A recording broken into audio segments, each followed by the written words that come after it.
Сайн байцгаана уу? Намайг Мишель гэдэг. Би хүүхдийн номын зураач, хүүхдийн номын зохиолч, 2 ном зохиоцсон байгаа одоогоор. Тэгээд гэрэнгээ зурагт номын мухлаг ажиллаулдаг ийм хүн байна. Энэ удаагийн усны гудамжийнхны маань ном амссан хулгана гэд подкастын зурагт номын тухай дугаарыг хөтлөхөөр ирсэн байна.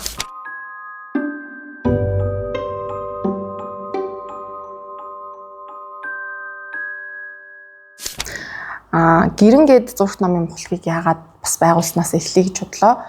Би 4-5 жил хэвлэлийн газар ажилласан, маркетингийн дизайнер, эсвэл маркетинг менежер болоод явсан. Тэгээд тэр хугацаанд ном бүтээл байнга уншиж номтой танилцсан, номтой маш ойр байдаг байсны хүчинд хүүхдийн ном руу анх удаа биш юм аа. Хүүхдийн ном гэдэг ертөнц рүү ер нь бол гүн шумпж эхэлсэн үе тэндээс эхэлдэг.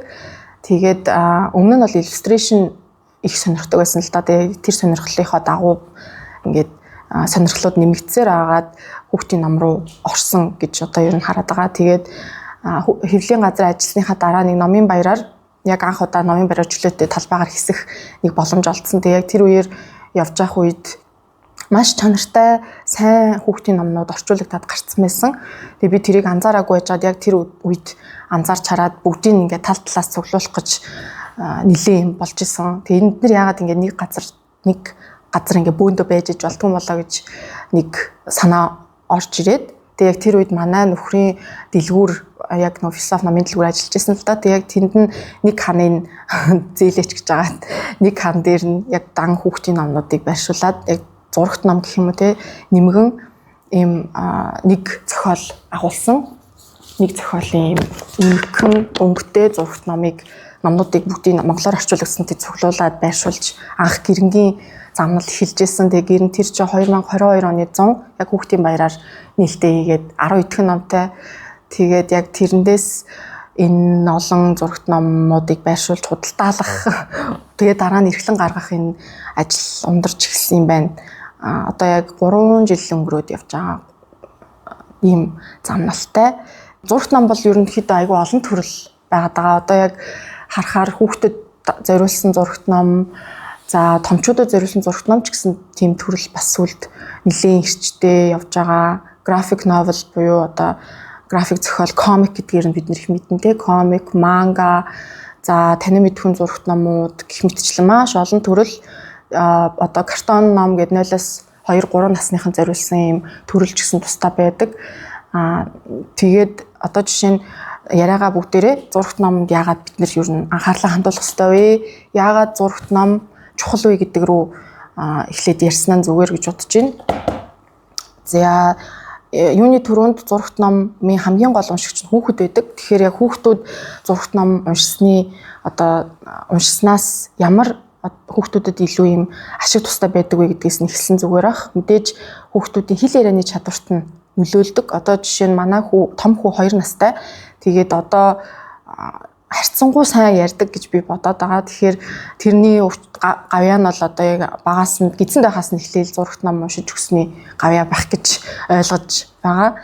Тэгээд нэгт бол үг яриа хэл одоо нөгөө үгсийн санг нь бол маш их ингэж баяжуулт юм билээ. Зүгээр нэг номон дээр харсан жижигхэн деталийг л бодит ертөнц дээр тий гадуур энэ төр зугаалаа явж байхдаа зааж ярьдаг. Тий тэрийг хилээд сурцсан байдаг ч юм уу.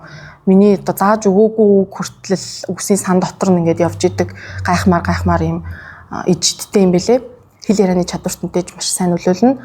За танин мэддэг чадварт бас их одоо чухал юм билээ зурагт ном. Яагаад гэвэл цөөхөн жил одоо 2-3 настай дэлхийд одоо хорвоо ертөнцид мэдлээд 2-3 жил болж байгаа юм бяцхан хүмүүс маань хорвоо ертөнц юугаар ингээд эргэн тойронд нь юу байгааг ойлгохгүй тохиолдлууд маш их. Тийм болохоор зурагт ном яг энэ ойлгоход нь бол маш том үүрэгтэй. Бүр яг эргэн тойрных нь ойлгомжгүй сэдвүүд эсвэл ингээд гайхмаар нөхцөл байдалд орсон ийм нөхцлүүдэд ч гэсэн зурагт ном хань болдог. Тэднэрт ингээд хэцүү санагдсан мэдрэмжээ хүртэл давж туулахад зурагт ном тусалд юм билээ. Тийм утгаараа танин мэдэх чадварт маш сайн нөлөөтэй. бүтээл сэтгэлгээнд бас их хүчтэй нөлөөлдөг. Бүтээл сэтгэлгээг өдөөдөг гэж хэлж болно. Нэг судалгаа уншиж байхад бол хүүхдийн тарих одоо жишээ нь аудио ном сонсонгууд дүрслэх чадвар нь жоохон бага өдөөгддөг. Тэгэнгүүт зурагт үзэнгүүт харааны одоо чадвар нь бүр хит хүчтэй ингэж хурдан өрнөдөг байт юм байна л да. Тэгэнгүүт зурагт ном бол яг тэр хоёрын голын алтан дундаж текст бичвэр нь байна уу? Байна. Тэгээд зураг байна уу? Байна. Яг ингээд уншиж өгж байгаа хүний одоо химнэлээр тэр хүүхэд ч гэсэн дунд нь зогсоогоод асууж ярилцах гэдэг ийм хүүхдэд тохирсон химнэлээр өрнөдөг учраас зурагт ном бол бүтээл сэтгэлгээг өдөөхөд маш чухал ийм үүрэг оройлтой байдаг гэж нэг судалгаан дээр дурдсан байсан. За тэгээд жишээлбэл хүүхдүүд томчууд бид нэр зүгээр халбал гэж хардаг болчихсон байхад хүүхдүүд бол халбыг юугаарч юу ч болгож ашиглаж чаддаг, хөрс ухдаг, одоо машины хамарч юм уу тэгээд нөгөө халбаг гэж ярьдаг ш тэрийг болгож хэрэглэнэ. За тэгэл одоо юу гэдгийг загсны сүүл өссөн сэдвээ болгож хувиргах чадвартай байдаг. Тэг яг тэр ийм хүүхдэд байдаг ийм онцгой нэгэн чадварыг нь хөглөхөд зурагт ном тусалдаг. За цаашлаад ялгаатай соёлыг ойлгоход нь маш их тусалдаг. Ялангуяа одоо танин мэдхүй номнууд дээр дэлхий даяар бид нар чинь одоо зөвхөн өөрсдөө л амьдраад байгаа биш шүү дээ. Тэр нэг л монголчууд нэг дэлхий ингээд нэг гариг дээр л байгаа юм шиг дэлхийн төв биш. Тэгэхээр маш олон соёл, хүмүүс, хэлээр ярьдаг янз бүрийн юм хүмүүс байгаа газар амьдарч байгаа шүү гэдгийг нь хэлэхэд зурагт ном бол маш дөхөн байдаг. Зүгээр ингээд яриад хэлээд өчгөр хүүхэд тэрийг хүлээж авах нь бага. Харин яг үзүүлээд ийм төрлийн хүмүүс байдаг. Эсвэл ийм олон төрлийн амьтдын дунд бид нэр оршдог гэдгийг хэлээд өгөх юм бол маш өөрөөр хүлээж авдаг. Тэгэхээр ялгаатай соёл бас эрг нөлөөтэй. Тэгээд гих мэдчлэн дурдаад байвал маш олон давуу талтай ид шидтэй зүйл байдаг зурагт ном хүүхд талаасаа. Тэгэнгүүт бас томчуудад гэх юм уу одоо зурагт ном сонирхдаг бас томчууд их болсон байна л да. Мэдээж зарим нь хүүхдээ тэрэ дамжуулж зурагт номд одоо орно гэдэг юм те. Зарим нь бол одоо зураач, зохиолч нар төрлийн хүмүүс байна, бүтээлч хүмүүс те. Эсвэл редакторууд байд юм уу? Эсвэл одоо манай нөгөө зурагт номын клуб гэж бас явагддаг. Тэрэн дээр ингээд байнга ирдэг хүмүүс зөвхөн томчууд нийлээд зурагт номын тухай ярьдаг тийм уулзалт болдог. Тэг яг тэр уулзалтаас ингээд харж байхад томчууд өөрсдийнхөө доторх хүүхдийг ангаах ч юм уу эсвэл доторх хүүхдэд зориулж ном уншиж өгөх тохиолдлууд бол асар их байсан. Тэгэхээр яг нөгөө эсэргээрээ те зүгээр ингээд одоо хувь хүний хөгжлийн ч юм уу зузаан олон хүүхдэд ном уншихын оронд зүгээр энгийн нэг зурагт номноос хүн бас ухаарал олж авдаг гэдгийг бас дурдмаар байна. Тэгээ зурагт номын ижид бас яг томчуудын доторх хүүхдүүдэд ч гэсэн нөлөөлдөг юм бэлээ. За тэгээд ийм болохоор ер нь бол зурагт номроо бид нар анхаарах хэрэгтэй гэсэн үг.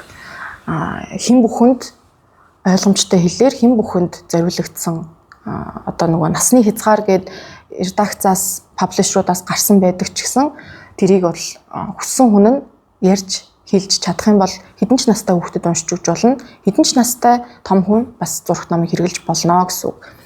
За тэгээд энэ жишээнүүдээсээ аваад яриад эхлэе гэж бодож байна.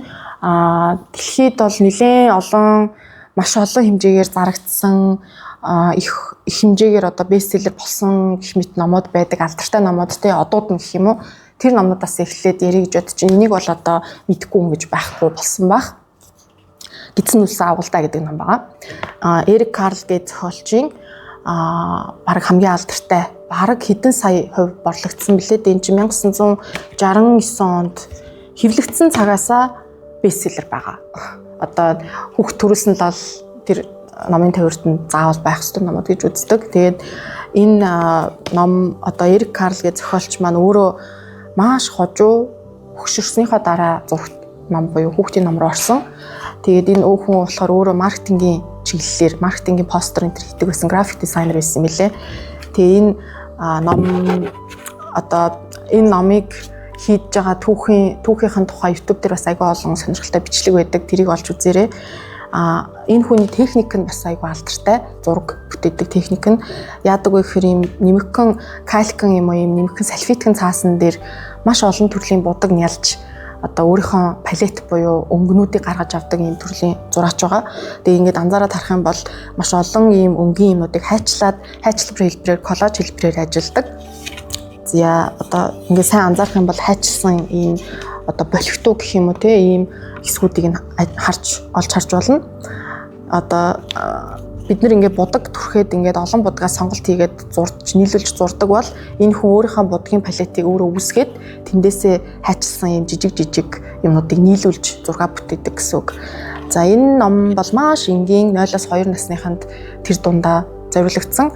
Тэгээд хүүхдэд бол тоо, өнгө бүх одоо анхан шатны ойлголтуудыг өгчдөг. Энийг бяцхан авгалтай гинт өндөгнөөсөө гараад тэгээд орон ертөнцтэй танилцаад энэ нөгөө юм идэж, жимс нөхөлж идэж байгаа тухай гардаг. За тэгээд энэ хэвлэлийн бас онцлог нь юм одоо дотроо яг энэ авгалдаа яваад эднийг нөхлөд идчихэж байгаа юм шиг онцлогтой хэвлэлтэй. За тэгээд энийг харж байхдаа 1 2 3 4 5 гэд ингээд дугаартай. За тэгээд хамгийн сүүлд нь янз бүрийн мэдэж явсаар агаад гидсэн өвдөд. Тэгээд хамгийн сүүлд нь энэ гоё навч эднэрийг идээд гидсэн өвдснөө нэг навч идээд үүрэндээ орж ингэж 2-7 хоног болсныхаа дараа ерөнхий болоод дуусж байгаа юм тухай түүх байгаа. Одоо нөх өөрчлөлтийн тухай бас маш зэгцтэй ойлгомжтой гоё заадаг. Тэгээд бусад Эрик Карлийн номууд бас яг энэ техникийг ашиглаад маш олон төрлийн сэдвүүдийг хөнддөг. Одоо яг зураг юуны хувьд бол дандаа яг юм өнгөлгөөрөө байгаа юм одоо маш алдартай зураачийн бүтээл байгаа. Энэ хүн бол одоо 2000 оноос биш 1970 оноос хойшоогоо зурагт намын төлөөллийг одоо хүртэл ингэ төлөөлж явж байгаа том уран бүтээлчийн төлөөлөл байгаа. За цаашлаад одоо бас маш алдартай 0-2 насныхны дунд л яриад байгаа шүү дээ. Энэ сайн амьтны хүрээлэн гэ монголоор орчуулагдсан байдаг Dear Zoo гэдэг ном байна. Хүүхдүүд бол жишээлбэл энийг одоо хүүхдийг анхаарлыг аяг татдаг. Жишээ нь энэ ингээд хүүхдээсээ асууж ингэж ярьж агаад гинт ингээд цаана гараад ирэнгүүт маш их гайхаад баярлаад бага насны хүүхдүүд бол баярлдаг. Тэгээ томроод ирэхээр энийг өөрсдөө ингэж нээдэг болдог. Яг ийм интерактив буюу өөрөөс нь ингэж асуугаад одоо чинь энэний цаана ямар амтан байгаа бол гэж таалгадаг ч юм уу тий. Ингээ харилцаж ярихад айгүй тохиромжтой юм ном байгаа. Энэ бас нэлээд олон хувь борлогдсон юм амжилттай ном доордог. Энэ бол одоо жишээ нь картон ном хувилбар нь энийг бүр олон төрлөөр ч гэсэн хийсэн байдаг. Картон, даавун. За тэгэл энийгээ дагаал жүжиг хүртэл гарсан байт юм лээ. Маш олон төрлөөр энэ номоо тойрсон хэрэглээтэй гэх юм уу. Тэгээд энэ болохоор ингээд янз бүрийн амтны хүрээлэнгээс янз бүрийн амтад ингэж ирсээр агаад сүулт нь нохоон гүлэг яг ирээд тижихэд болох юм байна гэж дуустдаг юм хөрхөн ном байдаг. За цаашлаад алдартай номнуудаасаа бас дурдвал Мөчрөн хүн байна. Мөчрөн хүн бол одоо энэ Жулия Дональдсон, Аксель Шефлер гээд хоёр хамтрал гэх юм маш алдартай. Жулия Дональдсон гээд зохиолчийн номнуудыг бараг ихэнхийг нь зурсан нэг юм зураач байдаг Аксель Шефлер гээд.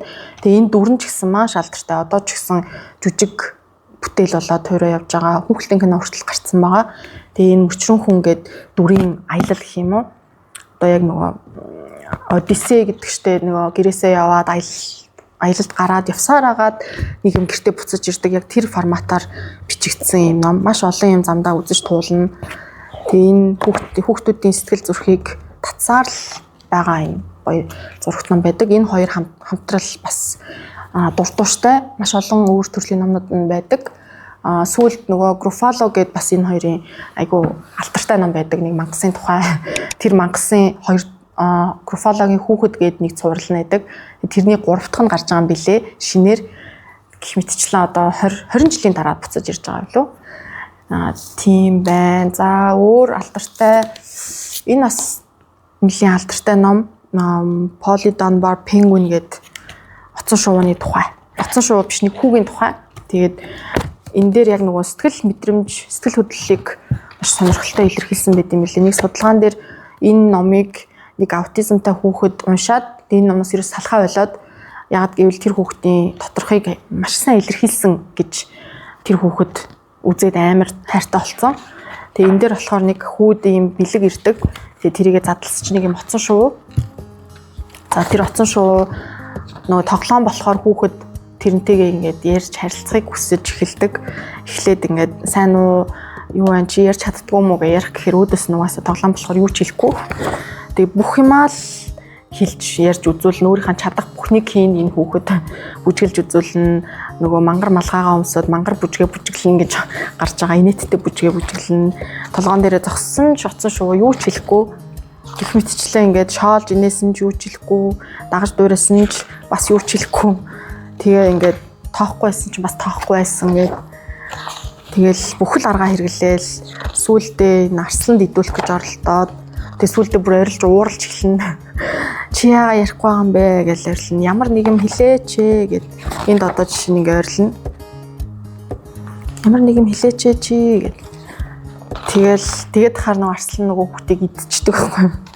Тэгэхээр нөгөө пингвин чинь нөгөө арслан хадаад тэгээ нөгөө хүүхдийг гаргаж ирээд тэгээ пингвин өөртөө тохиолдсон тэр хүүхд яаж ясныг ингээд өөрийнхөө ярьж байгаа үг хэлээр биш.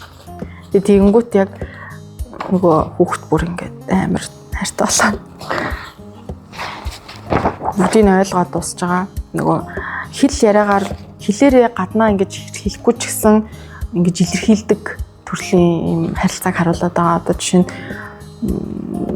зүгээр хэлэхгүй ч гэсэн зургаараа нэг харилцаа үүсгдэг ч юм уу тий. Яг тэр тухай тэр аутисттай хүүхдэд маш их сэтгэлийн ингээ хөдөлгсөн юм шиг байна. Тэрэн дээр за цаашлаад одоо маш их алдартай байгаа нэг зохиолчийн тухай ярий. Оливер Жефферс. За ийм хоёр ном нь ирсэн байна. Энэ болохоор яг өөрийнх нь бичсэн ном. Энэ болохоор яг Sam Winston гэх зохиолчийн номыг зурж өгсөн. За энэ хүн Ирланд гаралтай зохиолч гэж би санаад байна. Бид энд амьдардаг гэдэг энэ Here We Are гэдэг ном байгаа. Энэ ном дээр бол манай нөгөө гэрэн редакцаас маань эрхэлж гаргасан орчуулгын хувилбар нь. Тэгээ энэ дээр болохоор нөгөө хүүхдэд анх төрсэн хүүхдэд бүх эргэн тойрныхын зүйлс маш сонирхолтой байдгийг энэ зохиолч олж харсан л юм л да. Тэгээд нөгөө нэгээр нь тайлбарлаж өгсөөр агаад за энэ бол энэ чиний амьдардаг гэр, энэ чиний амьдардаг энд хоол хийдэг галтгоочин шүү. Энд ингээд өндгөө шараад өглөөний цагаа хийдэг гэх мэтчлэн хүүхдээ анх төрөхт нь гэртээ авчирдаг гэж ярьж өгч ирсэн байлээ. Тэгээд тэрнээс улбаалаад нөгөө хүүдээ захиа битсэн захидлаа ийм ном болгосон түүхтэй. Тэгээд энэ дээр бол дэлхий дээр юу болдог, ямар төрлийн зүйлс байдаг, хуурай, газар, далай, за тэгэл хүмүүс идэж ууж, дулаан явах нь хамгийн чухал байдаг. Хүн гэдэг дотроо ийм олон төрлийн хүн байна. За тэгээ бүр олон төрлийн амьтад хүртэл байна. Цаашлаа чи нялх байгаа ч гэсэн чиний тархин дотор зөндөө хэлж илэрхийлэхгүй ч гэсэн маш олон зүйл болж байгаа хаа чи хэлд ороод тэрийг илэрхийлж сурнаа. За тэгэл өдөр шөнө цаг хугацаа гэх мэтчлэн одоо basic энгийн үндсэн юмнуудыг ингэж хэлж өгсөн байгаа. Тэгээд сүүлд нь ингээд бид нар энэ дээр 7 одоо бүр 8 тэрбум улаан амьдардаг. Тийм болохоор дэлхийг гарига хайрлаарай. Чам тэгээ асуух юм гарвал хизээ чамаагүй асууж агаарэ. Би дэрэгдчихэн байгаа. Хэрвээ би дэрэгдчихэн байхгүй бол өөр хин нэгнээс заавал асууж болно. Чи энэ дэлхий дээр ерөөсөө ганцаараа биш шүү гэдэг тухай ийм амар сэтгэл хөдлөм түүх байгаа. Тэгэл энийг уншаал уйлал яцгаач идэм да. За тийм зохиолчийн бас яг энэ форматтай гарсан 3 ном байдаг. Одоо энийг оруулаад 3 ном.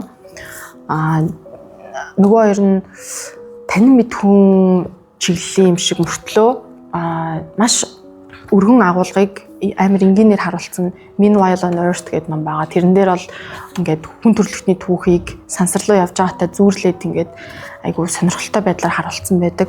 За энэ бас маш сонирхолтой ном. Сүүлд энэ хоёр зохиолч зураач хамтрал дахиад нэг номон дээр ажилласан байсан Dictionary Story гэдэг. Энэ болохоор яг өмнөх үгээр ингэж зурдаг маягийн одоо хамтрал маш сонирхолтой зурдаг. Энэ дээр ингээд порц гэх юм уу те end paper гэж хэлдэг. Энэ дээр нь ингээд маш олон төрлийн зохиолуудын нэр байгаа. Бүр ингээд детальчлаад харах юм бол одоо нөгөө юу вэ? Франкенштейн үед юм уу, Дракула, шадар 3 цэрэг, Wizard of Oz, тэ Moby Dick, Аратанба, гүнж гэх мэтчлэн зохиолуудыг ингэж харуулсан. Тэгээ энэ дээр нөгөө дүр нь бол голчлон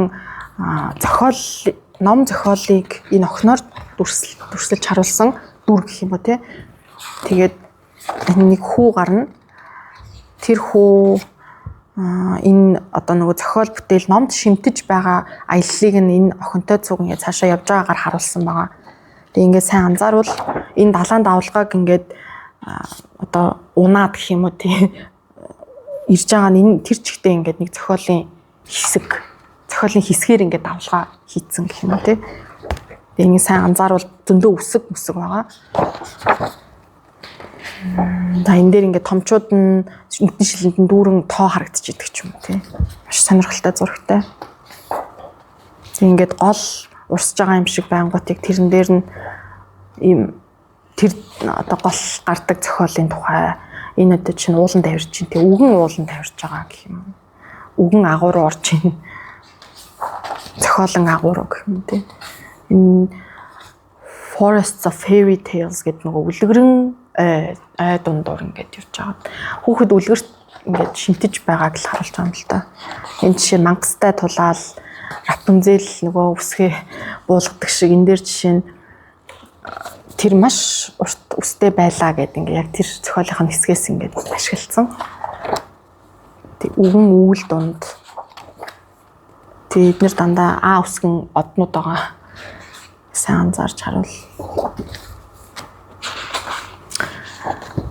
Тэгээд ингээд яг ном зохиол гэдэг ийм амар баялаг, өнгөлөг ертөнц рүү хүүхдийг татаж оруулдаг тухай. Тэг амьдрдаг байгаад шүү дээ. Номнууд нь байшин болцсон.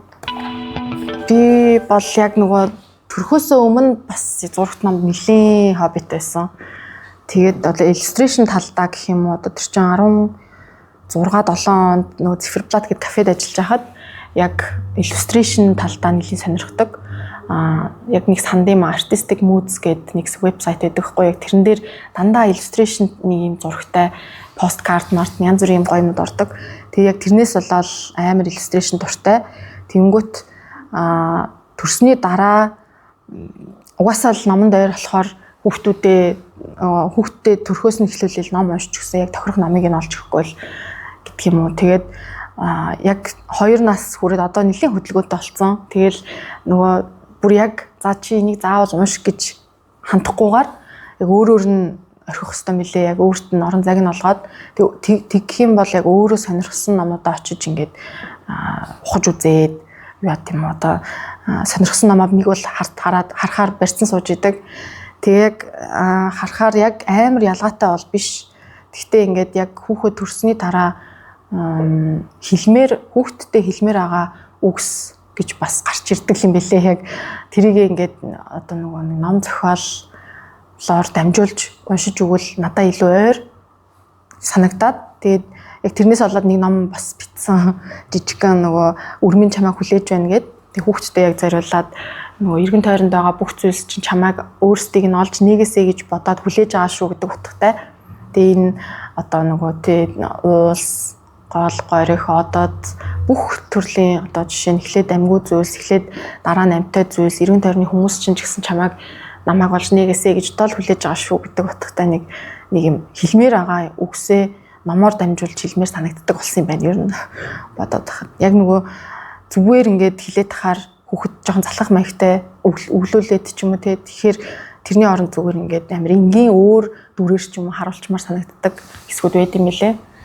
Тэгээд нөгөө сүүлд бас өвдсөн үеэр ингээд хүүхдүүд чинь бас хэцүү шттэ яг нөгөө одоо хоолойн өвдсөн үеэр утлагын аппарат зүүж ингээд удаан суухгүй тэнгуут яг тэрийг харуулсан жишээ нь юм ном байдгүй л үү гэж нэг бас бодсон. Яг тийм нөгөө үе мөчүүдэд жишээ шүдний эмчт очингууд шүдний эмчээс бол амар залхаал орилж уйлдаг ч юм уу тэнгуут яг тэр дээр өөртөө нийжлэхэн замналыг туулаад орилж уйлж байгаа нэг хүүхдийн дүрийг номноос хараад за арай гайгүй ч юм уу гэсэн сэтгэл бол заавал хүүхдэд төрд юм билээ. Тэгэхээр яг тийм өчүүдэд бол яа ийм ном байж болохгүй бол байдаг ч болоосаа гэж бодсон үеуд бол байна. Тэгээд яг тэрийг тэгэл байхгүй болохоор бас өөртөө биччихэл тарж ам л та. Тиймэрхүү тохиолдол одоо жишээ нь цэцэрлэгт юу болдог вэ гэж бас ном зурсан. Тэр номон дээр нөгөө цэцэрлэгт дөнгөж орж байгаа хүүхдүүдийн сэтгэл зүй гэдэг чинь бас амар шүү дээ. Яг нөгөө цэцэрлэгт өгөөл дуусангууд ээж аав нар нь шууд бүр ингээд орхио явж байгаа гэж сэтгэлдээ үлддэг. Тэгээд яг тэрийг нь жоохон зөөлөх маягтай юм номнууд одоо тэрний цэцэрлэгт юу болдог гэдэг шиг тиймэрхүү номнууд бол маш хэрэгтэй л юм лээ. Тэг яг нөгөө ээж болсны дараа бол нэрээ ийм ном бичих гэсэн нэг тийм санаанууд бол төрдөг. Одоо энэ Дюбук гэх зохиолчийн бас онцлог нь байна л да тий. Шууд номын уншингууд мэдрэгддэг. Нэг тийм олон үггүй. Гэхдээ ингээд одоо тэр нэг юм silence гэх юм уу энергүй байдал нь өөрөө номныхын зохиолын нэг хэсэг болоо явцдаг. Арслан ба шувуу гэдэг номон дээр нь илүү тод гардаг болохоор би арслан ба шувууг нь аваад ирлээ. Энэ дээр нэг арслан гардаг. За тэгээд текст бол маш багтай. Зохиолчийн онцлог бичлж болно. Яг зохиолч нь бол эхлээд зургаар боддог гэх юм уу те. Зохиолоо зургаар ингэж дотроо ингэж бодчоо тэрийгэ зураг болгож эхэлж буулгаад дараа нь хамгийн сүүлд нь текстээ бичдэг юм билээ. Яг тэр нөгөө зургаасаа зөрүүлээд энэ зурган дээр жишээ нь нөгөө хэлэхгүй байгаа зүйлийг нь бичвэрээр хэлж өгдөг гэх юм уу те. Одоо бичвэр нь туслах болдог гэсэн үг.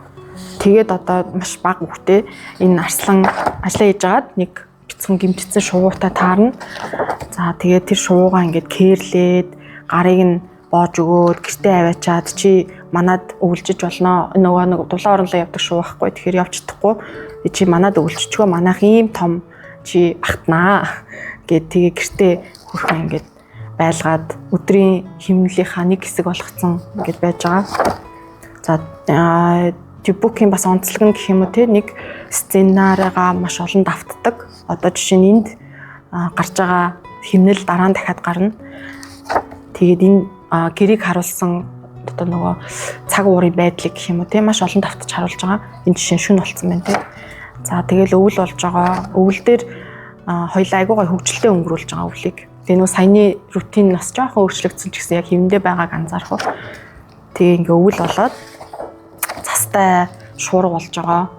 Тэнгүүт ингээд нэг хэсэг нь бүр ингээд цав цагаан байдаг. Тэнгүүт энийг зарим хүмүүс алдаатай хэвлэлийн алдаатай ном байна гэж буцаах тохиолдол айгүйх гардыг мэлээ. Тэгээ нөгөө Америк хөлбөр дээр нь бүр энэ хэсгийг нь оруулахгүйгээр явъя гэсэн тохиолдол ч гэсэн гарсан.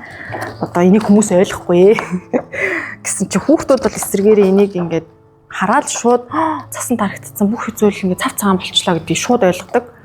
За тэгэл хавар дараа нь ирээл нөгөө шувуу маань буцах болдог. Тэгээд би ойлгож байна чи буцаж найзууд дээр очимоор байгаа, гэр бүл дээр очимоор байгааг чи мэднэ гэж шувуу нь бол ерөөсөө юм ярьдаггүй. Ганцхан арслангийн л монолог ингээ яваад байгаа. Би ойлгож байна гэд явуулж байгаа юм. Тэгээд одоо энэ нөгөө дүрийн сэтгэл зүг энэ дээр бүр маш сайн харуулсан. Хов хоосон дээр те амар хоосорсон мэдрэмж авч байхгүй арслан. Тэг гих мэтчлэн Дюбук гэдэг энэ зохиолчийн онцлог нөгөө нэг рутин дахиад автагдана. Хин удаа ганцаараа. Тэгээд ийм гой чимээг одоо ингээд зуны уйлрал ирээд тэгж байгаа дахиад намар болоод тэгээд намар болсны дараа энэ чинь ингээд ганцхан навч сэрчигнээд ундаг шүү дээ. Ингээд навчнууд унангууд яг арслан дотор нь ингээд нөгөө дотны нэг нь ингээд шууд бодогдож байгааг нь илэрхийлж байхгүй. Яг иймэрхүү энгийн одоо нөгөө бясалгал шиг гэх юм уу те нэг юм энгийн мөчүүдийг айгүйх зурж оруулсан байдаг. Тэр нь тэрүүгээрээ маш онцлог зураач.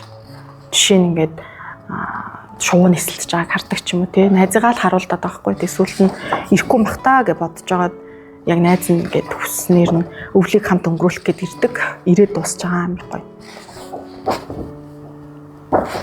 Тийм зохиол. Энийг Дюбук өөрөө найздаа зориулж бичсэн гэж би сонссон. Тэгээ нөө бидний амьдрал тэгэл нэг хаа нэгтээ нэг үед гарч ирээд алга болчдөг нэг тиймэрхүү төрлийн харилцаанд байдаг шүү дээ. Тэгтээ нэг юм сэтгэлд нэг юм дотно байн гуулзаад байдаг мөртлөө нэг юм дотроо үгээр илэрхийлж болохгүйгээр харилцдаг гэдэг юм уу одоо нөгөө дотно нэг юм харилцаатай байдаг. Яг тэрийг маш сайн харуулсан гэж хараад ойлгоод байгаа. Энэ дебюк гэх зохиолчийн бусад номнууд дээр нь ч гэсэн анзаарэгддэг. Ер нь бол өөрөө үггүй зурагт номонд маш дуртай гэж дурдсан байдаг.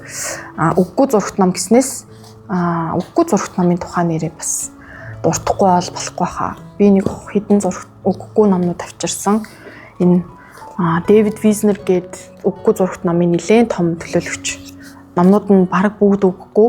Ер нь бүгд үггүй. Тэгээд дийлэнх нь шагналт одоо Калдекотын нэрмжит шагналын эзэн болдог. Энэ жишээ нь Калдекот Honor ном боллоо. Тэгээ энэ нэг ийм хүүхдийн далайн эрэг далайгаас ингээд түрэгдээд юунууд одоо нөгөө янз бүрийн юмуд гарч ирдэг штэ хог ингээд юу яадаг ч юм уу ингээд нэг юм ялгараад гарч ирээд идэх далайн төрлөгээр ингээд ирээд тэнгууд яг тэндээс нэг юм камер олдог.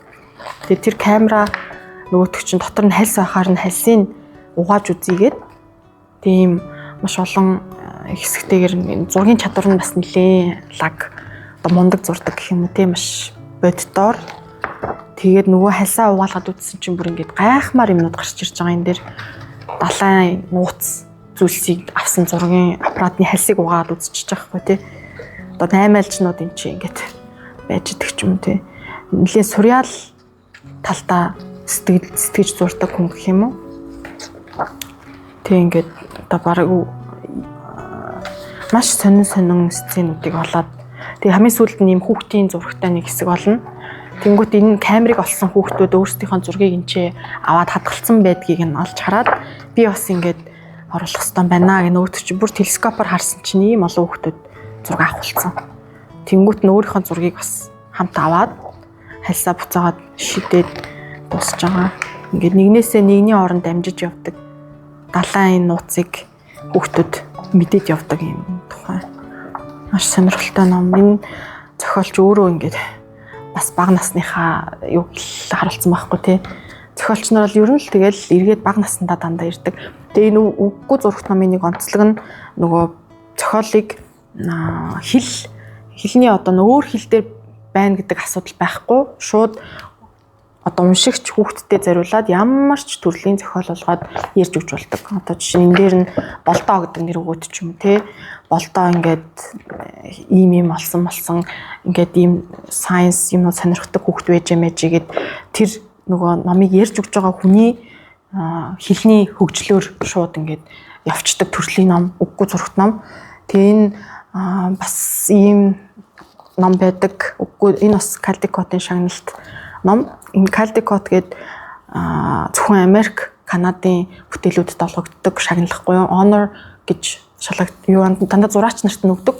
Тэгээ энэ Калдекот гээд Рандольф Калдекот гээд өөрөө зураач хүн байсан юм билээ 1900 хэдэн онд амьдарч 1800 оны сүүлээс 1900 оны дунд амьдарч исэн. Тэгээд хамгийн анх нөгөө номонд зураач нарын дуу хоолойг айгу тод гаргаж өгсөн хүн. Нөгөө одоо royalty гэж ярьдаг штэ энэ зохиолчоос гадна зураач нь бас хувь авах хэрэгтэй гэдгийг одоо нөгөө тунхаглаад тийм үйлдэл анх гаргасан хүн болохоор зураачдын шагналыг энэ хүний нэрээр нэрлсэн байт юм билээ.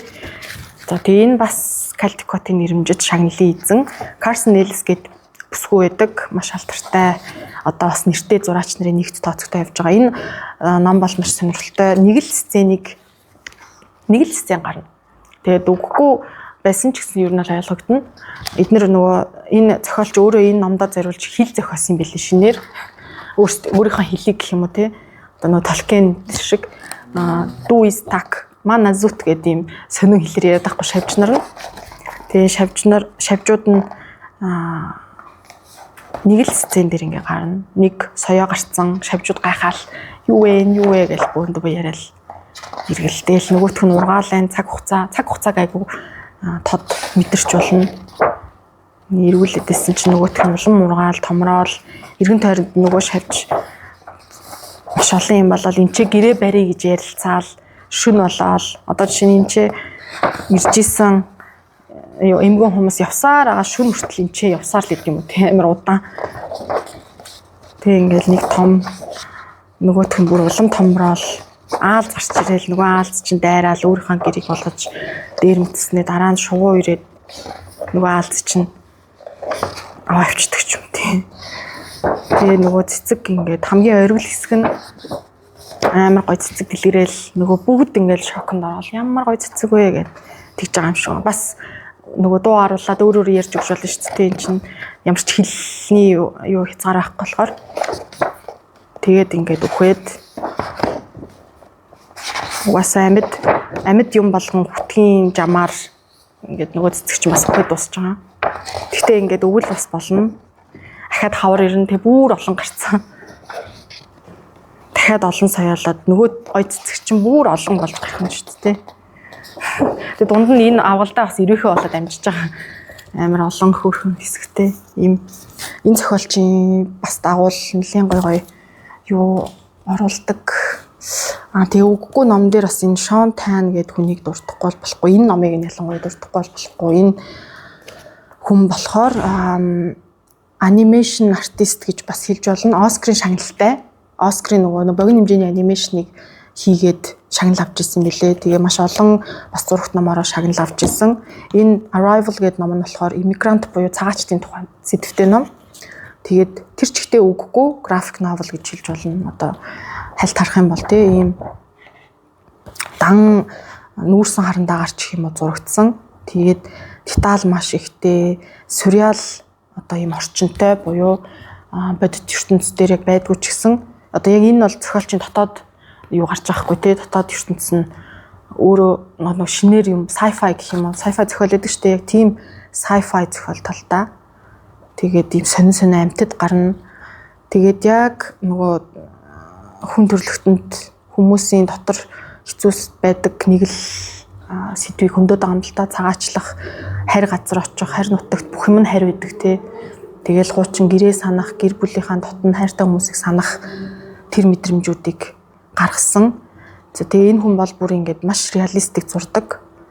Энэ түүх дотроо бас дахин түүх өгүүлдэг. Нөгөө дөрүүд нь янз бүрээр надаа ямар байснаа ингээд хилээ явж байгаа. Тэд нар бүгд маш ойлгомжтой гараа явчихдаг. Тэгээ энийг бол бас яаж ч ярьж өгч болно. Би одоо жишээ нь нэг хүүдээ нэгтэй байх, нэг нас хэдэн нас хартай байхад нь жилээ өөр ярьдаг байсан. Тэгээ ийм урт ч гэсэн манай хүү сонсдог л байсан юм да амар. Тэгээ ингээ хараад яг сонирхолтой болгож ярьж өгөх юм бол хүүхдүүд бол маш ингээд харж чаддаг. Тэгээ энэ дээр хорзон дээр байгаа энэ хүмүүс нь бодит хүмүүс юм билээ. Өөрөө яг сүүлд нь ингээд тэр юуны цагаачдын зургаас сэдвлүү. Тэгээл нөгөө Титаник дээр осолдсон тэр хүүгийн зургаас бас энэ сценийг сэдвлүү гүнтэргээд өөрийнхөө түүхүүдийг өөрийнхөө сайтн дээр бүр дэлгэрэнгүй оруулсан байт юм лээ. Тэгээ энэ ном бүтэх энэ зураач бол баг хэдэн жил нэг ном дээр ажилладаг. Нэлээд удаан ажилладаг. Зүгээр л нэг сценийг зурхын тулд 80 скетч энэ гаргадаг. Тэг бүр нэлээд нягвар бүр ингэж нэлээд удаан суудаг гэж өөрийгөө хүртэл тодорхойлцсон байт юм билээ. Нэлээд удаан суудаг юм зохиолч. Шон Тайн гэдэг одоо бас нэлээд алдартай. Одоо яг шинэ ном дээр ажиллаж байгаа гэсэн мэдэхгүй байна. Гэхдээ дагаад бусад номнуудын ч гэсэн үзүүл ер нь заавал үзэх ёстой уран бүтээлчдийн нэг. Тэгээд нөгөө анимашн артист гэдэг дээр бас нэг юм хэлэхэд зурагт номын артистууд уран бүтээлчд нилээдгүй уран бүтээлчд анимашн хийдэг тийм туршлагатай хүмүүс аягүй их байдаг. Одоо жишээ нь нөгөө анимашн дээр чинь скринплей одоо storyboard гаргадаг шүү дээ. Нөгөө яг дүрс нь энэс ингэж хөдлөн гэдэг тийм ойлголттой хүмүүс илүү бас амжилттай байгаад байна уу гэж би анзаараад байгаа. Одоо энэ хүн байна. За Сидней Смит бас нөгөө кино зургийн сценүүдийг илүү судалдаг юм билэ. Сидней Смит гэдэг нэлийн алдартай зураач байгаа шүү дээ. Энэ ном болохоор нэг өөр зохиолч нь өөр. Гэхдээ зураач нь Сидней Смит гэдэг одоо бас маш алдартай байгаа. Саяны нөгөө Болоня гэдэг хүүхдийн дэлхийн одоо нэгдүгээр номер 1 үзэсгэлэн болдог тэрний cover-ыг иллюстраторын зургуудын альбомын cover-ыг хийсэн хүн. Тэгээ анзааруул яг гэрэл сүудрийн маш торгон мэдрэмжтэй юм хүн байдаг. Одоо энэ болохоор нөгөө би гол шиг ярьдаг гэх юм уу те нөгөө I Talk Like River гэдэг номных нь 2 дахь ном гэж бас өөрөө хэлээд лээ sequel. Тэг яг тэр зохиолчийнх нь 2 дахь ном байхгүй энэ номон дээрээс нь ч гэсэн хальт харахад нэлээ юм одоо нөгөө хурдан ажилдаг нэг зурган дээрээ. Тэг яг нэг юм киноны сценыг хараад байгаа юм шиг хэсгүүд аягүй их кино үзээд байгаа юм шиг тий. Маш бодит. Тэнгүүд гэрэл сүүдрийнх нь мэдрэмж бол надад маш торгон санагддаг. Одоо яг энэ хавцсан дээр нэ шүү дээ. Цаанаас нь гэрэл тусцсан. Энэ дээр ч гэсэн цаанаас нь гэрэл тусцсан. Энэ хэсгүүдийг амар лаг харуулдаг. Тэгээ одоо энэ номон дээр бол эмээгийнхаа тухай харуулж байгаа. Эмээ нь хотчлолтоос болоод тий хашаанда байхаа болоод хөгшрөөд хотод ирээд гэртээ амьдарч байгаа тухай гарч байгаа. Тэгээ энэ хэсэг бол надад маш гоё санагдсан. Одоо нэг цонхон дээр янз бүрийн тусгалууд тусдаг шүү дээ. Reflection гэх юм уу ингээд нөгөө байшингуудын тусгал тэнгуут нөгөө би жишээ нь автобусанд явдаг байхдаа л амар тийм тусгал хардаг байсан. Тэгээ яг өөрийнхөө сүүдрийн цаана ингээд тусгал давхар ингэж харагдангуут би өөр газар ингээд өөр хэмжээст ч очсон юм шиг мэдрэмж төрдөг. Тэнгүүд яг энэ бас нэг номон дээр нөгөө хотод явж байгаа нэг жижигхэн хүүхдийн тухай номон дээр бас яг ийм толин тусгалд өөрийгөө харсан байгаа нэг хэсэг үүдээ. Тэг яг энэ цонхон дээр жишээ нь тусж байгаа энэ барилгын тий амар их барилгажилт явагдаал тэнгүүт хүүхэд дотор нь нөгөө эмээгийнх нь гоё юм тарьдаг ургамлтай хэсэг нь ингээд саанд нь ороод байгаа юм шиг тэр хүүхдийн дотор нь юу болоод байгааг зүгээр ингээд энгийн цонхны тусгалаар харуулчихж байгаа. Энэ төр бол бас нэлээд гоё шийдлүүд байгаа. Тэг яг энэ зураачлахаар нэг сцен дээр удаан зурч чадахгүй зурх дургу зүгээр ингээд маш хурдтай ажиллаж ийж тэр одоо нөгөө хэлгээд байгаа юм уу айгуу сайн гардаг гэж ярьж исэн. Тэгээ энэ жишээ нь ингээд гэрэл сүдрийг маш гоё гаргасан байгаа. Энэ бусад номнуудын заавал үзээрэй гэж зөвлөмөр байна. Тэгээд нөгөө анимашн гэдэг дээр бас нэг уран бүтээлчийг заавал дуртахгүй бол болохгүй хаа. Энэ Джон Классен гэдэг бас зураач байгаа.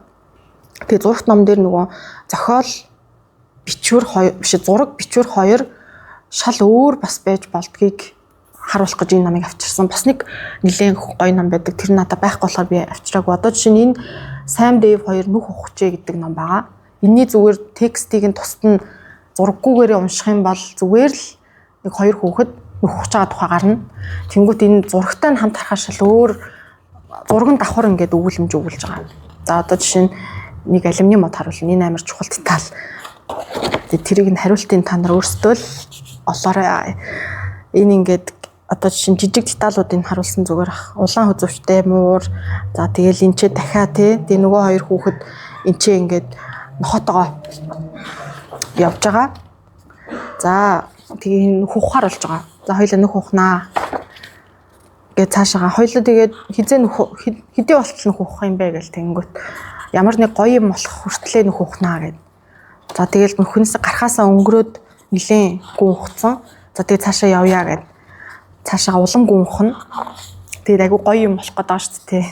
Тэнгүүт одоо зурган дээрээ жишээ нь яг юу болоод байгаа нь амар сайн ойлгогдно. Ухаж жагаад хоёлаа жоохон амас хийя гэд суугаал жигнэмэг идэж байжгаад хоёлаа ер нь чигээрээ биш өөр зүг рүү ухвал яад юм бэ гэд. Өөр зүг рүү ухна. Тэнгүүт ингээд нэг гоё юм уул нь энд байгаад байгаа хгүй. Тэр нь зөвхөн зурган дээрээ л харагд. Хоёлаа салж явъя гэд. Салаа явсан чи яг нөгөө гоё юм нь чи голд үлдчихнэ. Тэрийг нохоол баг анзаараад. За тэгээ хоёлаа эргээд чигээрээ ухъя гэж байгаа. Чигээрээ ухч одоо доошоо ухъя гэд. Дахиад доошоо ухсан чинь хизээч гоё юм болохгүй байгаа хгүй тий. Гэтэ энэ гоё юм гэдэг нь одоо бидний нүдээр л гоё харагдаад байгаа шүү дээ тий. Тэнгүү дахиад доошоо ухаж жагаад энэ ч нэг яс байгааг яг ясны энд ирээд ингээд за болио ядраад байна гэд сууцгаана. Тэнгүүт нөгөө ясын нөгөө нохооч нь яс байгааг үнэртэж мэдэнгүүтээ доошоо ухаад тэгэд гинт доошоо унана. Нөгөө хоёр чинь хальт дуг хийдэг байхгүй. Тэгэл ясныхаа араас унаал. Унсаал. Тэг гинт ихсэн цэг дээрээ буцаж ирнэ.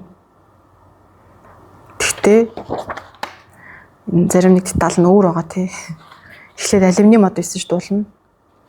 Тэс чи муурныхаа хөзөвч нь энэ жижиг деталууд нь бүгд өөрчлөгдсөн. Дэлгэрийн модтай бэлтэж байхгүй юу? Алюминий мод байсан чи дэлгэрийн мод. Тэг яагаад гэдгийг ингээд ямар ч төрөл байж болно гэд хүүхдтэйгээ ярилцдаг. Тэгээ зураг бичвэр хоёр нь шал өөр байж болохыг энэ номны жишээн дээрээс харж болно. За энэ Джон Классен гээд саяны номны зураач те өөрөө тусдаа бие дааж гаргасан малгайны 3 гэх юм уу те Hat Trilogy гэдэг юм 3 ном байдаг. Надаа 3 шал өөр төрөл нь л та. Энэ хамгийн алдартай нь би малгайгаа буцааж амаар байна гэдэг энэ ном байгаа. Хамгийн ихнийх нь гэх юм уу те. Тэгэд энэ зохиолч болохоор амар инээдтэй. Би нэг ярьцлагыг уншижсэн баггүй тэгс чинь John Klassen гэдэг хүн нөгөө юунд амар дуртай юм байна л да. Энэ хүн болохоор нөгөө Coraline гэдэг анимашны 5 минутын хэсгийг хийх гэж 5 жил болсон гэж аахгүй юу. Тэгээд тэрнээсээ болоод ер нь анимашн бүтэхгүй юм биш үү. Би ингээд амар удаан зарцуулсныхаа үр дүнг бараг нэг хэдхэн секундэд харж ийн. Тэрний оронд арай өөр медиумээр оролдож үзийгээд явж хайж байгаа зурх номыг олоод хамаагүй ингээд өөртөө таалагдаад явсан билээ. Тэгээд эхлээд нөгөө айгүй олон зураачдын, зохиолчдын зургууд номуудыг зурж өгсөн. Тэгээд дараа нь ер нь өөрийнхөө номыг бичихгүй болохгүй байна гэж шийдээд тэгээ явж итэл яг тэр үед нэг газраас ингээд чи нөгөө мэдчилгээний посткарт гэдэг нь штэ. Тим посткартны зураг зурх уу гэдэг санал ирсэн юм байна л да. Тэгээд тэр санал дээр нь мань хүн би одоо дүр зурж чадахгүй штэ гэд хамгийн зурх дургуун юм нь дүр заяа. Тэгээд дүр биш өөрөө юунд сонирхолтой гэсэн чинь нөгөө landscape art буюу ийм нөгөө set одоо нөгөө нэг юм уур амьсгал илүү харуулсан орчин нөхцөлийг илүү зурх сонирхолтой байдаг. Тэнгүүт дүр зурж чадахгүй гэд ярьжсэн оролдоод үзэхэр болоод тэгээ нэг хитэн амьтад зурд юм байна л да. Нэг ийм амьтдад ийм төрсөн өдрийн улаан малгай өмсүүлээд тэгээ харсан чинь нөгөө амьтад нэг юм төр зээлдэж авчираад ингээд чи наана байж гэж байгаа суулгаад зургийг авсан юм шиг болцоод байсан гэж яахгүй харц марцсан нэг юм яг юу хийж байгаа мэдэхгүй. Нэг төрсөн өдөрч гэж юу байдгийг мэдэхгүй тэрийгээ ингээд баг тэр нь арга хамаагүй тим царайтай болцсон гэж яахгүй дөрүүд нь тэнгуут нь инээд хүрээд өөрөө бүр зурсныхаа дараа бүр инээд нь хүрээд тэгээ яг нэг юм дүр байх хэвээр юмнуудыг амьтдыг авчираад түр зээлдээд ингээд зогсоож байгаа зургийг авсан юм шиг болоод харна. Энийг ер нь цааш нь санаагаа хөгжүүлээгээд тэгээ энэ баавгаг ингээд тэр нэг ганцаараа ингээд зогсцсон төрсөн өдрийн малгайтай харангуут цаанаасаа л нэг юм аюултай мэдрэмж төрөөдсөн гэж байхгүй яг баавгаа нэг юм төрсөн өдөр тэзэж урагтахааргүй нэг юм идэх гээд байгаа ч юм шиг те нэг юм баавгаа ч угаасаа нэчр нэг юм амар штэ хүн самардч мамарддаг ч юм те яг жоохон араатан гэдэг талаасаа тэнгуут нь тэр баавгаа ер нь малгайг нь алга болгоод малгааныхаа араас явж байгаа болохыг гэдэг санаа төрөөд тэгээ энэ номыг бичсэн байлээ. Тэгээ эхлээд яг эн чин диалог хэлбэртэй явдаг уг нь. Тэнгүүд яг эхлээд бичихтэй баавга нэг малгайтай байжээ. Гэхдээ тэр нь алга болчихжээ гэдэг маягаар явжсэн. Нэг л болохгүй болохоор нь ийм харилцан яриа маягаар бичиж үзсэн гэсэн. Тэгээд тэр нь яг гоё болоод тэгээ энэ дээр нөгөө амар динамик ийм хөдөлж мөдөлж байгаа сэтгэл хөдлөл нь ч гэсэн тийм амар ийм эрчтэй биш. Зүгээр ингээд нааша хараад ингээд гайхаад байгаа. Одоо яг нэг үзэж байгаа хүнийг хүн рүү ингээд жоохон санаа зовонгоо харж мараад байгаа юм шиг царайтай. Тэгээ миний малгай алга болчлоо. Би буцааж аммаар байна гэдэг нэг юм тухгүй байгаад байгаа царайтай.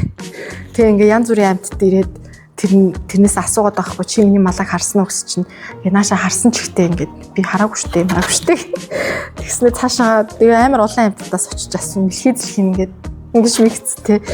Тэгснэ энэ тууланаас ирээд асуудаг байхгүй юу? Туулаа юу малгай би юмш малгай хараагүй би хизээч малгай хулгайлахгүй юу яриад байгаа юм чи гэсэн чинь за гэд өнгөрөө явдیں۔ Тэгээ дараа нь амар олон амьтад ингэж хэлдэг байхгүй би амарч малгай хараагүй чи юу малгай яриад байгаа юм бэ гэд.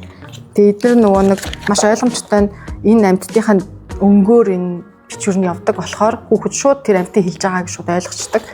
Тэгээд юу малгай гэсэн чинь энэ малгай гэж юу юм гэж бигээд нэг юм жоохон мангартай амьтдаараа би хизээч малгайгаа олохгүй юм байна уу гэж сүултээ бүр ингээд гайхацсан хөвтөжсэн чинь нэг амьтан ирсэн ээ. Чи энэ буугын тухайд хастаа ном байт юм байлээ. Тэсний энэ бууг ирсэн амар чухал асуулт асуудаг байхгүй. Малгай чи яаж харагддаг юм гэсэн чинь улаан тэгээ шог үзүүртэй гэснэ. Би малгайгаа харсан юм байна. Тэгснэ бөө юм болж гүйчжаал. Тэгээ бүр яг манай хүүхд яг энэ хэсэгт амар дуртай. Бүр энийг л яг дахин яриулаад чи миний малгайг авсан байна.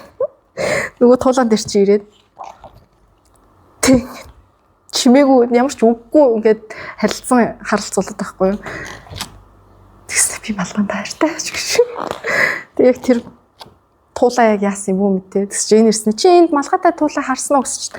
Гүү би ямар ч туулаа хараагүй. Би ямар ч туулаа идээгүй. Би чинь надаас тийм асуугаад. Тэгээд дуусч байгаа юм нэтттэй. Тэгээ энийг хүүхдүүд угаасаа нөгөө амар юм хэрцгий хэсэг нь угаасаа гарахгүй.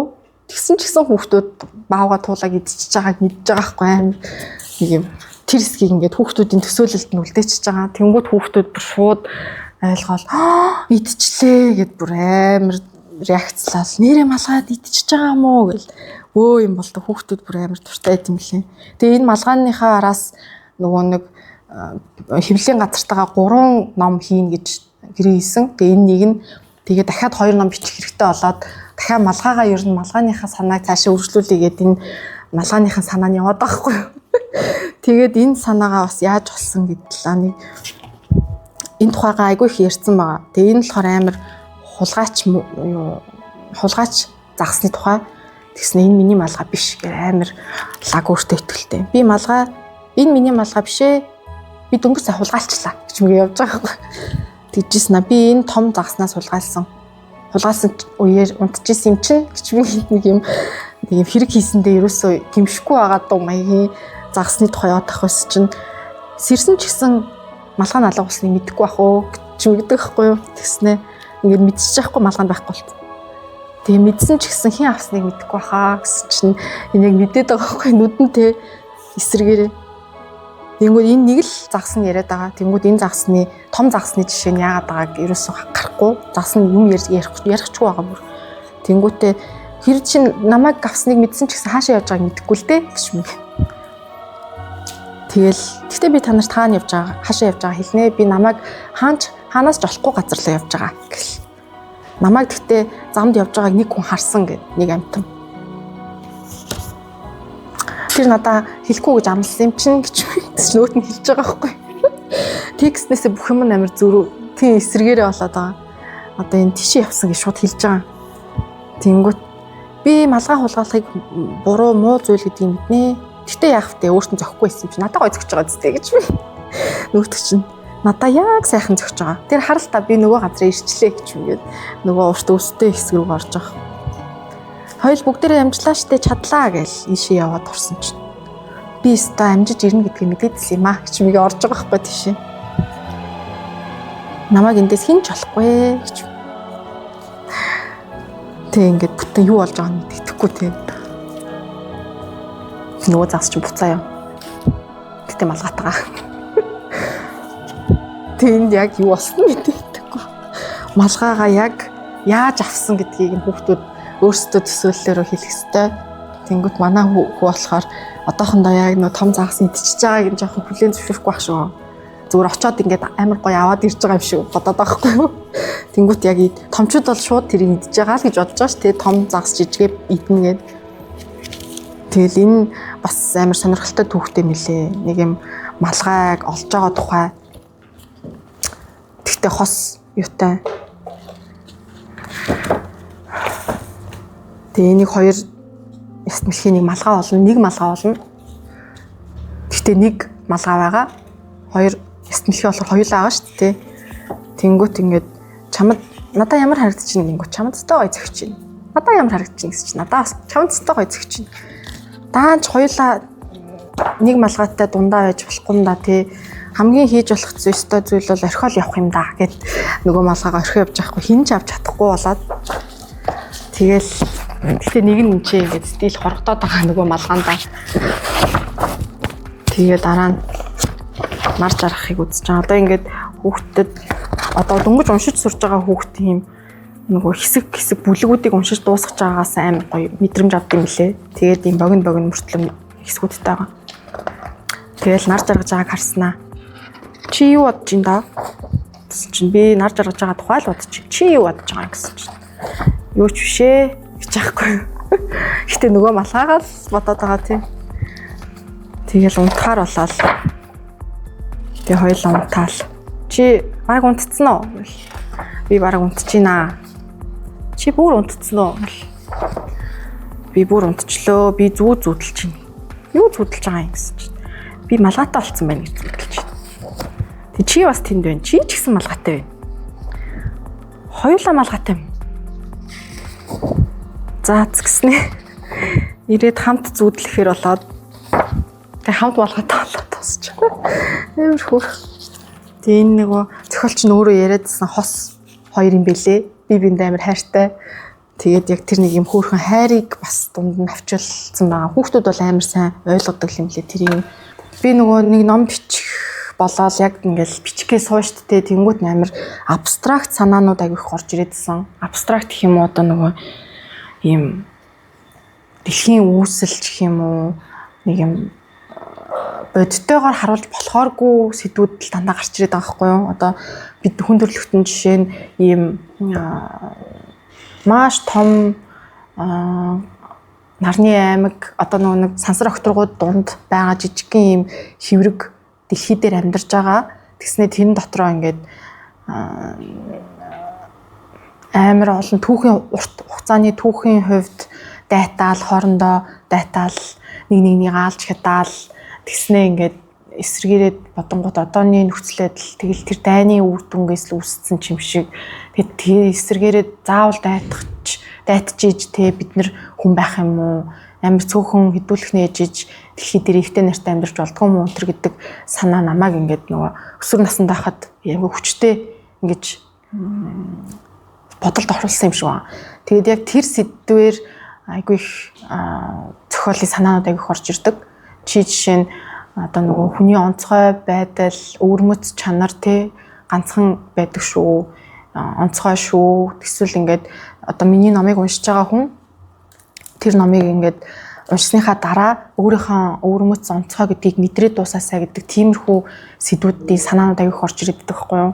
Тэнгүүт одоо яг ном маш сэтгэлд хүрдэг номнуудыг жишээ нь эргүүлээд харахаар дандаа яг бид нэр хичнээн ийм одоо нэг талаараа өрөвдмөр хүмүүс нэг юм өрөвдмөр нэг юм төлөө ингээл алцаал дайтдаг ч юм уу те хэрэг мэдэл юу гэдэг шунал үд хөрөнгө эсвэл газар нутаг ч юм уу гингүүт нэг талаараа өрөвдмөр ч юм шиг тэгснэ нэг талаараа заавал тийх ёстой байгаад байгаа ч юм шиг те тиймэрхүү нэг юм зөрчилтэй мэдрэмжүүдийг аяг харуулмаар санагдсан юм шиг байна.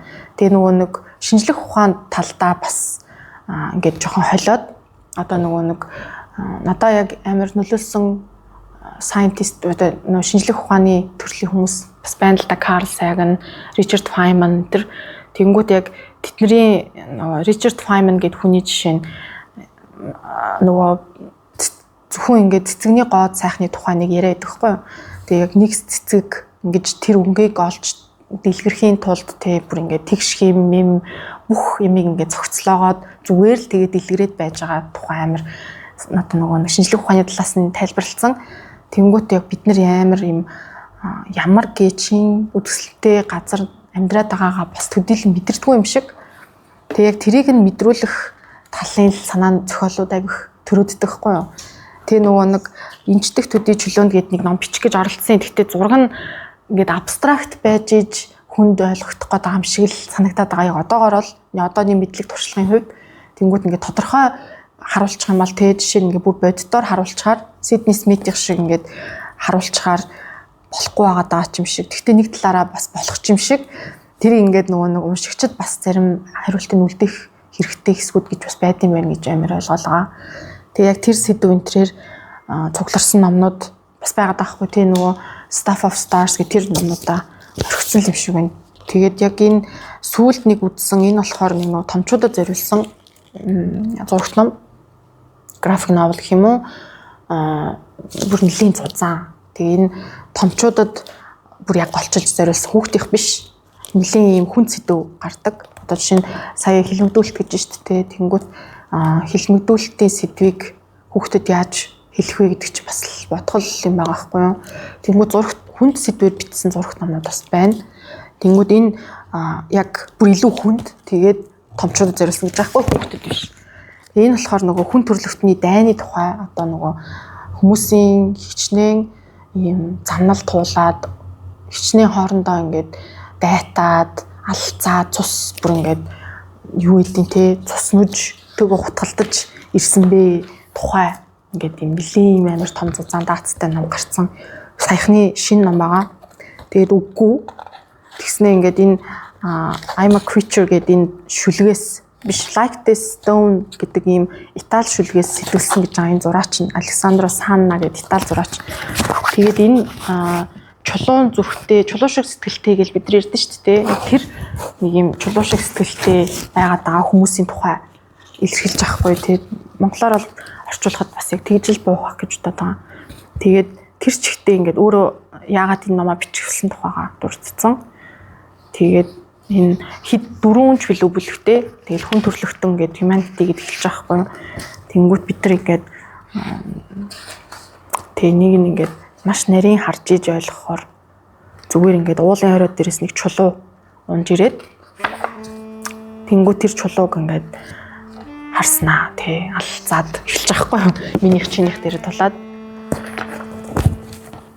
тэгэл нэг нь ялаал нэгийг яалаал нөгөөдгөө цааш навч яваал.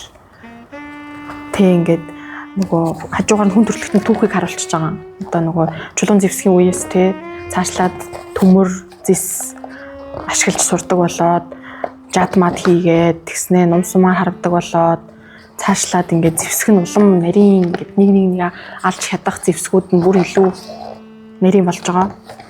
Тэрийг бүр ингээд зураачийн чадвар бол агсан төвшний гэх юм уу тий нэлээд лаг зурцсан. Тэгээд ийм хүнд сценаар ихтэй болохоор хүүхдэд үзүүлэхээр арай хурцтана. Тэгээ энийг бол томчууд харах хэрэгтэй байхгүй тий. Тэгэл морьтой болоод морьтой зэргүүд болоод дахиад нэгнтэйгээ дайтгаж байгаа шүү дээ. Нэг юм эд баялгаа булаацалтаал. Тэгэл ингээл бөө юм болж байгаа хөтэй нэгийг шатаагаал. За тэгэл галтаа болоод нөгөө галаараа нэгнийг айлгадаг болоод. Тэгээ энэ хэсэг дээр ингээд тэнгэр дээр байгаа ододыг бид нэр ингээд нөгөө constellation олгоод янз бүрийн дүрст оруулж хардаг шүү дээ. Нэг юм бааваач тийм Урса Major гээд баавганы юу болгож харж магдаг. Тэнгүүд энэ зохиолчийн юу болохоор юм дайтж байгаа гарч байгаа. Одоо нөгөө хажуугаар нь хүмүүсийн сэтгэл зүг ингэж харуулдаг шиг байгаа. Тэгээ энийг бол хүмүүс өөрсдөө яаж тайлна шүү дээ. За ингээд зэвсэг гал яаж агаад дарахчууд үсээл те ингээд галтар шатааж мутаадаг болол. Ингээл тулалдаал одод нь. Тэг ингээд нөгөө цаг хугацаа өрнөж байгааг ингэж харуулж байхгүй. Нэг л нүрэн дээр ингээд шатж байгаа цаашаа унтраад тэг ингээл унтарч байгаа өдөр хоног өнгөрөөл улам ингээд жижигхэн болсон байдаг ч юм уу. Илээгдэж байгааг нь хэлээд байгаа шүү. Тэгэл ерөөсөө л эцэст төсөөлгүүд алдчихж байгаа. Тэнгэл зэвсэг хийгээл. Өсөн шидийн хурц бутганууд те янз бүрийн сумдны зэв юмсмнэ. Тэгээ ингээд зургийг харахад бүр ингээд нөгөө төмөр ингээд хятналдаад одоо нөгөө нэг сэлэм ингээд тулддаг штеп тэр чимээ мэмийн хүртэл сонсогдохоор зурсан байхгүй. Яа одоо чинь энэ бүр амар эвгүй ингээд яст мэлхий явж байгааг яст мэлхийг бариад тэгснээ ингээд нөгөө яст мэлхийг чинь шатааж юу гаргаж аваад байгаа чи тий амттыг бас ингээд зүгээр ойлгохгүй амттайгаа алж чадаж эхлэн штт. Тэгээ одоо нөгөө дайн байнтай байгаа үед бас зориулж гаргасан юм бэлээ. За тэгэл бурхан орж ирж байгаа. Тэгээ бурханы гар мар шашин гэдэг ч юм уу. Тэгэл шашнаар дамжуулаад хоморголж яадаг ч юм уу. Ингээл disturbing гэдэг шүү дээ. Бүр юм маш хүнд зургуудтай. Тэгээ энэ ингээд наашилж явсаар байгаа тий нөгөө ТV-г болоод Америк ТV-г нээгээл дахиад хядлага болоод уугуул иргэдээ буутай нөхдүүд орж ирэл. Утгийн уугуул иргэдтэй алцаал. Тэгэл тэрийгээ зүгээр ингээ дараа тий зүгээр ингээ харж марчвал жаазлаад үздэг болчих жоохгүй юу. Тэр нь явсаар агаад зургт болдог ч юм. Тэгээ дараа нь тэнгэрийн одоо нөгөө нэг дайн гэх юм уу тий онгоц гарч ирээд дайн болж байгаа хгүй. 2 дугаар дайн, 1 дугаар дайн тэг бүх хийсэн бүтээсэн бүх юм ингээл дэлбэлээл таал. Заснаар яваал. Энэ ингээ бүр орчин үеэр орж ирж байгаа. Тэг бөмбөгдөөл тий.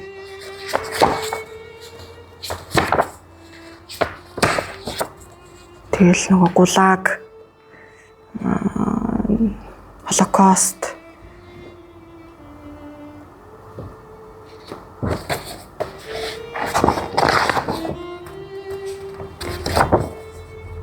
тэрийг үздэг болсон.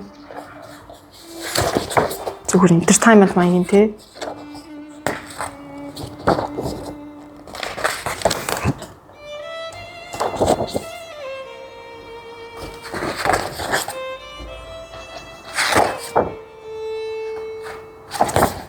Тэгээ 2 өндөр хамгийн сүүлд 2 өндөр 2001 онд те дэлбэрсэн шүү дээ.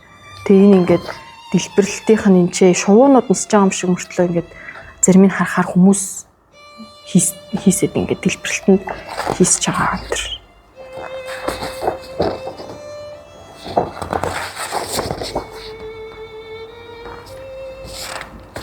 Маш сонирхолтой дуусж байгаа.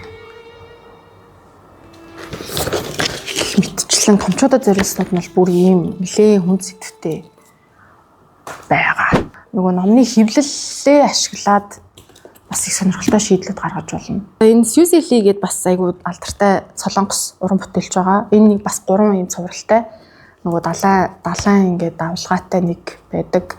Толь гээд нэг байгаа. Нөгөө сүүдэр гээд бас нэг 3 дахь цуврал. Энэ хятад хувилбар нь.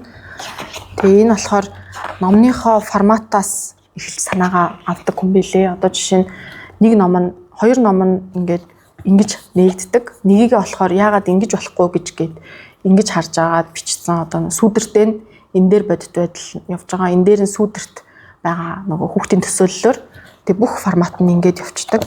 Энэ болохоор нөгөө талинд өөрийгөө харж байгаа форматтай. Ингээд яг нөгөө тусгал нь гараад байгаа гэх юм уу. Тэгээ бодит байдал хуурамч байдал хоёрын ийм ялгааг айгу хөрхөн харуулсан. Тэндээс нь хүүхдийн төсөөллийг бас өдөөгөөд тий Рашакийн тест гэж ярьдаг сэтгэл зүйн юм тест гэдэг. Тэрийг бас ашиглаж оруулаад тэгээ энэ асуулт бас үггүй ном. Тэгээд энэ ч дундаа ингээд алга болчоод нэг рүү уусаад орчиж байгаа шиг байна.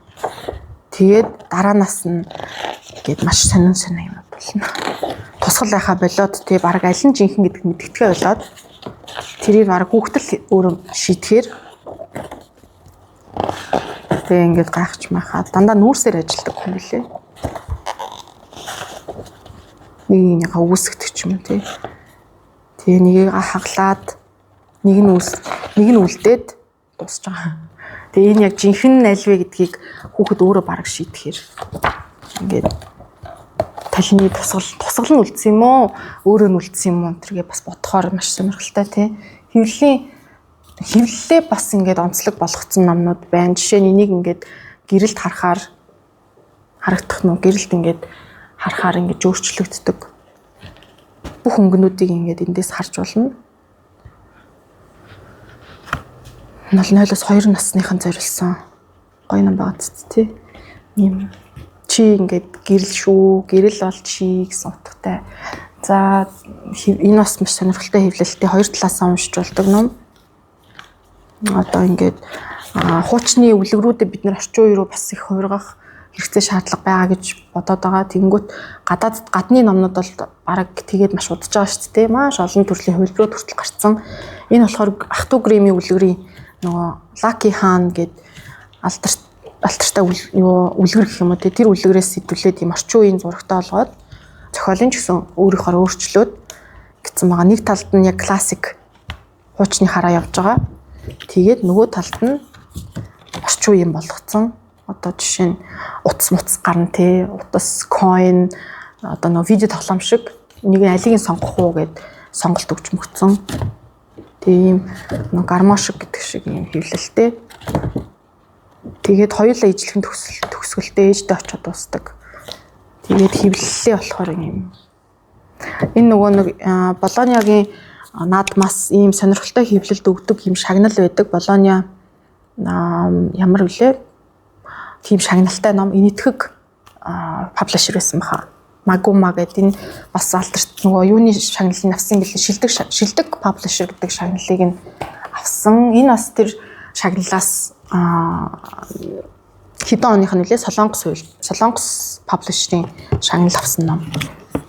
Энэ болохоор ингээд маш сонирхолтой нөгөө одоо үндэсний бүжиг байдаг Солонгосын утсан дээр явдаг.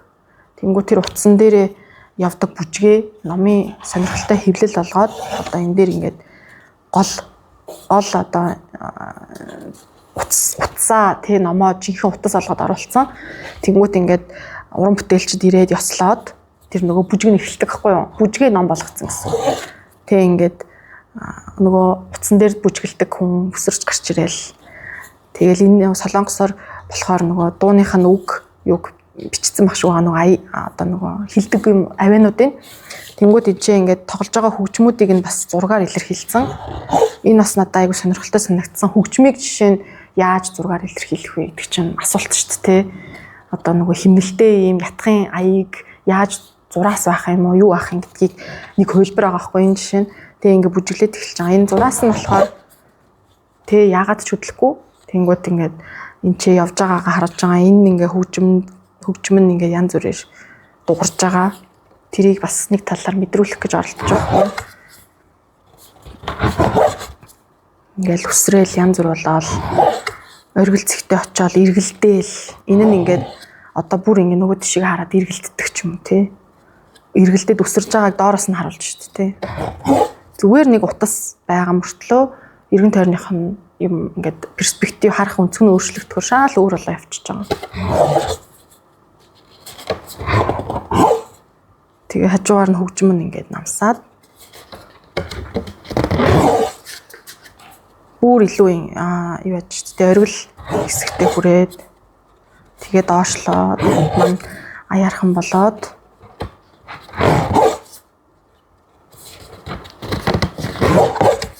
тэгээ ингээд буцаж бууж ирээд бүгд яслаад дуусж байгаа. Бас үндснийхээ аюуг айгуу сонирхолтой харуулсан. Бэлээ. Сүм яг нэг сүмийнхаа юм янз бүрийн арга хэмжээнд бүжгэлдэг ийм бүжиг байдаг шүү дээ. Солонгос артын бүжгээ. Нас сонирхолтой шийдэл. Саяны солонгос саяныхаа биш. Хоёр нэг ийм эхнэр нөхөр хоёр байдаг ийм номнууд гаргасан байдсан бэлээ. Нэг номын бол авчраг байгаа. Тэгээ энэ бас янз бүрийн шагнал авт юуны эдишн гэдэг паблишерийн ном. Тэгээ хэвлэл нь бас айгүй сонирхолтой.